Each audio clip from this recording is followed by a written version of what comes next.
Let's Mike News at 5.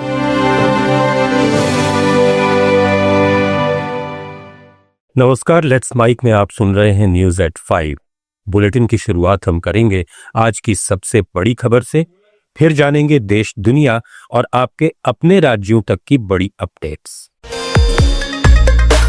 Israel और Iran के बीच जंग सुबह थमती दिखी। इजराइल के प्रधानमंत्री बेंजामिन नेतन्याहू ने हमला रोकने का ऐलान कर दिया है, ये कहते हुए कि हमारा मकसद पूरा हो गया है। इससे पहले अमेरिकी राष्ट्रपति डोनाल्ड ट्रंप ने दोनों देशों से युद्ध रोकने की अपील की थी। उन्होंने कहा था कि अभी से सीज फायर लागू होता है, प्लीज इसे न तोड़ें। ट्रंप के सीज फायर के ऐलान के बाद से ईरान के विदेश मंत्री ने इसे खारिज करते हुए कहा कि इजराइल के साथ अभी कोई अंतिम युद्ध विराम समझौता नहीं हुआ है। कुछ ही देर बाद ईरान ने इजराइल पर 6 बार बैलिस्टिक मिसाइलों से हमला किया। एक मिसाइल बीरशोबा शहर में इमारत पर गिरी।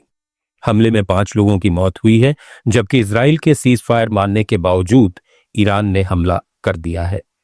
इजरायली सेना ने मंगलवार दोपहर इसकी जानकारी दी। इसके चलते उत्तरी इजराइल में सायरन बज रहे हैं। ईरान की तरफ से हमला शुरू होने के बाद इजरायली रक्षा मंत्री ने चेतावनी दी है। उन्होंने कहा कि ईरान के हमले जारी रहे तो इजराइल चुप नहीं बैठेगा।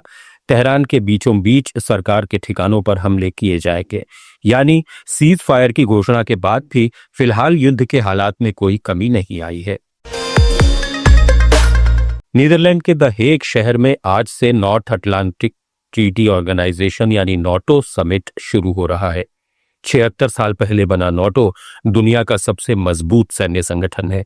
इस बार की बैठक को नाटो के इतिहास की सबसे अहम बैठकों में से माना जा रहा है, क्योंकि ये ऐसे समय हो रही है जब रूस यूक्रेन में युद्ध जारी है, मिडिल ईस्ट में ईरान इजराइल जंग शुरू हो चुकी है और पूरी दुनिया की अर्थव्यवस्था अस्थिर है।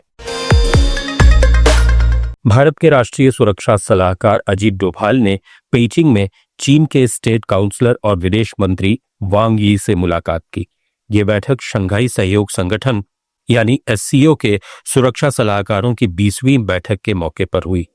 डोभाल ने साफ तौर पर कहा कि क्षेत्र में शांति और स्थिरता बनाए रखने के लिए आतंकवाद के हर रूप का मिलकर मुकाबला करना जरूरी है।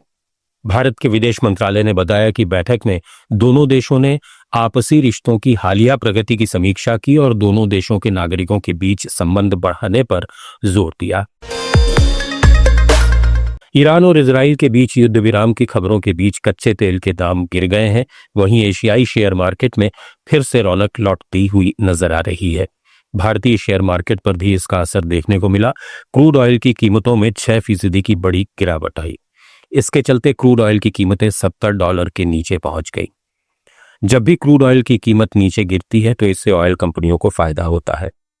आज ये फायदा बीपीसीएल, एचपीसीएल और आईओसीएल जैसी कंपनियों को मिला है, जिसके चलते इन कंपनियों के शेयरों में बड़ी तेजी देखने को मिली। दरअसल अमेरिका के हमले के बाद ऐसी संभावना बढ़ गई थी कि ईरान आने वाले दिनों में दुनिया के सबसे महत्वपूर्ण क्रूड ऑयल सप्लाई के रास्ते स्ट्रेट ऑफ हुर्मुज को बंद कर देगा या फिर उसे नुकसान पहुंचाएगा। लेकिन ऐसा नहीं हुआ। ईरान ने अमेरिका को दूसरे तरीके से जवाब देते हुए कतर में अमेरिकी ठिकानों पर कई सारे मिसाइल अटैक किए हैं। ईरान इजराइल के बीच सीज फायर की अमेरिकी घोषणा के बाद जम्मू कश्मीर की पूर्व मुख्यमंत्री और पीडीपी प्रमुख महबूबा मुफ्ती ने कहा कि मैं ईरान के लोगों, फौजी और लीडरशिप को सलाम करती हूं जो अमेरिका के दोस्त इजराइल को घुटनों पर ले आए। जिस जज्बे से उन्होंने लड़ाई लड़ी वो काबिले तारीफ है। न तो कोई हथियार था, न कोई परमाणु हथियार है। उनका सबसे बड़ा हथियार ईमान है, शहादत का जज्बा है। अमेरिका के नहीं चाहते हुए भी इस्लामिक देशों में ईरान का रुतबा बहुत ऊपर चला गया है। ईरान इजराइल युद्ध का असर भारत से मिडिल ईस्ट आने जाने वाली फ्लाइट्स पर भी पड़ रहा है। बढ़ते तनाव और एयर स्पेस बंद होने से अब तक 60 से ज्यादा उड़ानें रद्द हो गई हैं। दिल्ली एयरपोर्ट की 48 फ्लाइट्स कैंसिल हुई हैं। इनमें 28 फ्लाइट दिल्ली आने और 20 दिल्ली से रवाना होने वाली थीं। जयपुर एयरपोर्ट से 6 फ्लाइट्स रद्द हुई हैं। इनमें मिडिल ईस्ट आने जाने वाली 3 उड़ानें शामिल हैं। लखनऊ एयरपोर्ट से अबू धाबी और शारजाह जाने वाली 2 फ्लाइट्स को यूएई कतर एयर स्पेस बंद होने से कैंसिल कर दिया गया। अहमदाबाद एयरपोर्ट आने वाली 5 फ्लाइट्स कैंसिल कर दी गई हैं। इनमें London, Abu Dhabi, Dubai, Kuwait और दोहा से आने वाली उड़ानें शामिल हैं। वहीं अमृतसर एयरपोर्ट से दुबई जाने वाली फ्लाइट भी रद्द हुई है। महाराष्ट्र के मुख्यमंत्री देवेंद्र फडणवीस ने मराठी हिंदी विवाद में बड़ा बयान देते हुए साफ किया है कि त्रिभाषा सूत्र को लेकर अंतिम निर्णय सभी संबंधित पक्षों से चर्चा के बाद ही किया जाएगा। मुख्यमंत्री निवास वर्षा पर आयोजित एक महत्वपूर्ण बैठक में ये बात सामने आई। बैठक में उप मुख्यमंत्री एकनाथ शिंदे, शालेय शिक्षण मंत्री दादा भुसे, राज्य मंत्री डॉक्टर पंकज भोयर और शिक्षा विभाग के वरिष्ठ अधिकारी शामिल हुए। बैठक में इस मुद्दे पर निर्णय किया गया कि विभिन्न राज्यों की स्थिति को सबके सामने रखा जाए।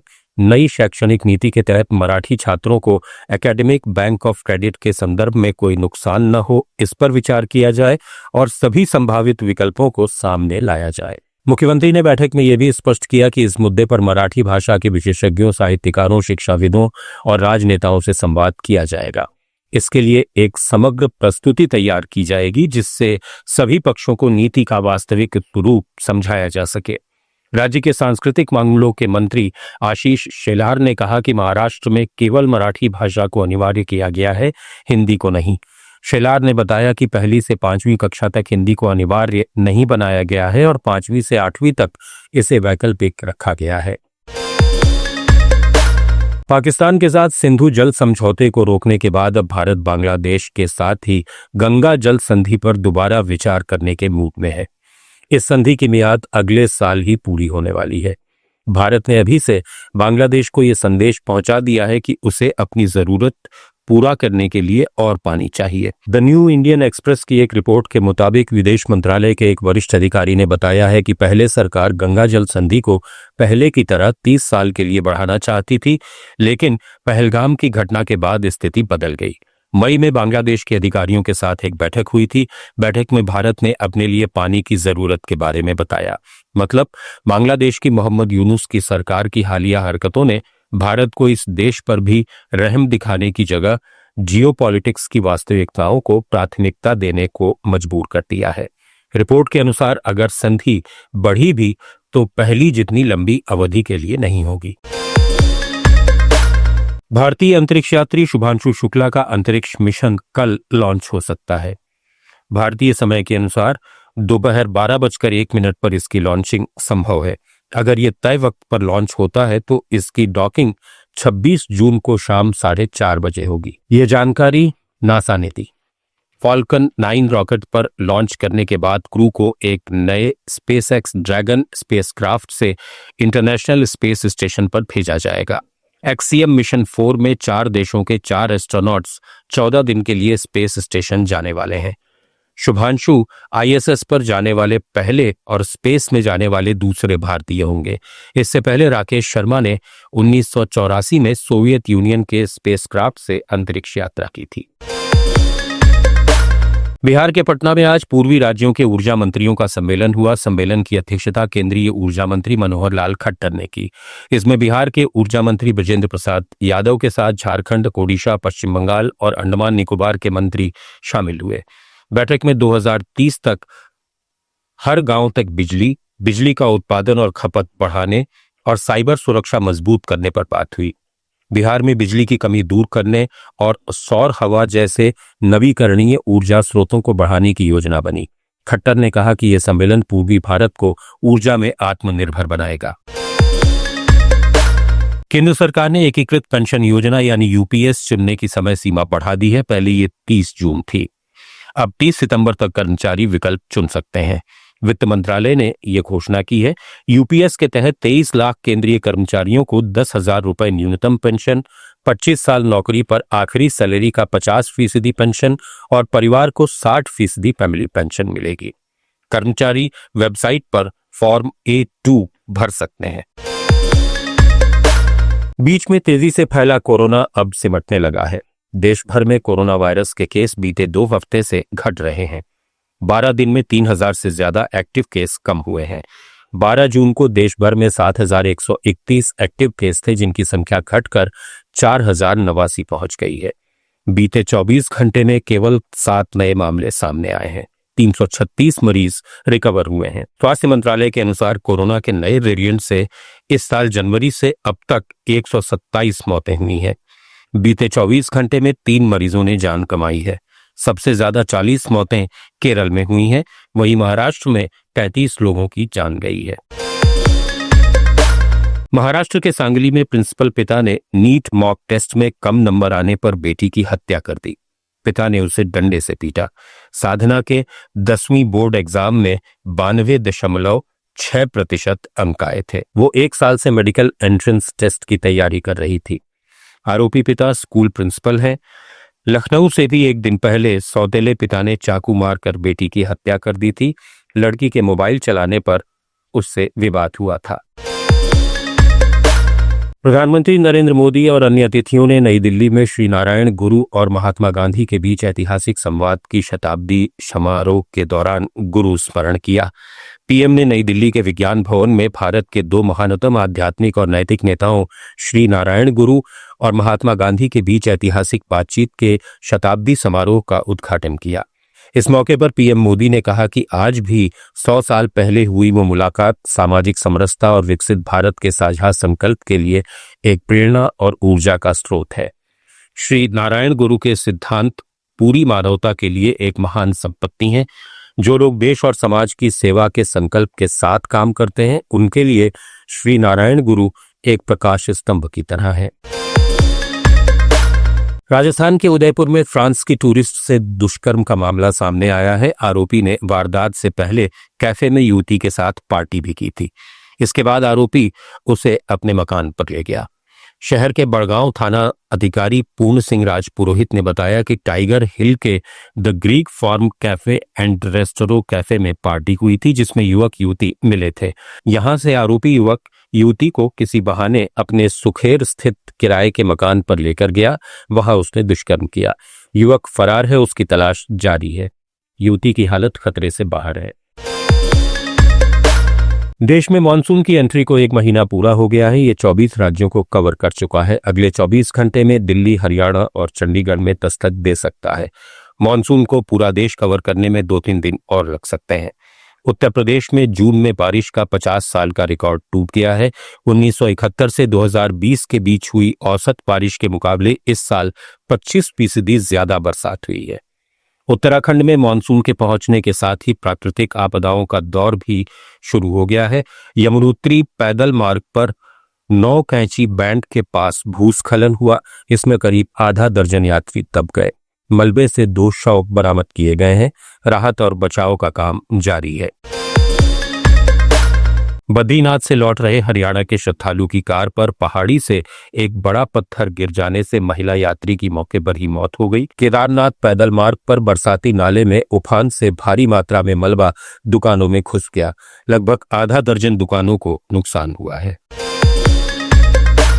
न्यूज एट 5 में फिलहाल इतना ही। बने रहिए लेट्स माइक के साथ। आप सुन रहे थे let's mic more than radio. Follow कीजिए हमें हमारे सोशल मीडिया प्लेटफॉर्म्स पर। It's time for news. It's time for more than radio. Presenting the first radio news app, Let's Mic.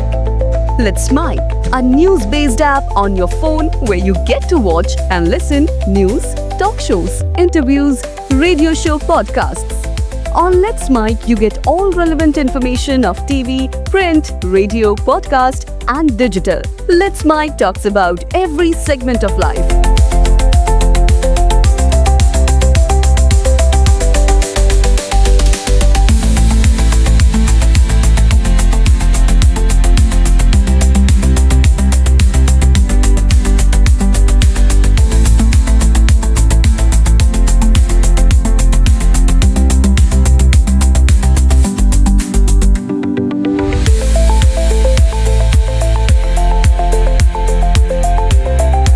Let's Mic is not just a revolutionary idea. Download the app now from Play Store. Available both on Android and iOS mobile phones. Follow us on YouTube, Instagram, Twitter, LinkedIn, Facebook, Telegram, WhatsApp, Snapchat. Let's talk, let's connect and let's Mic. आप सुन रहे थे Let's Mic more than radio.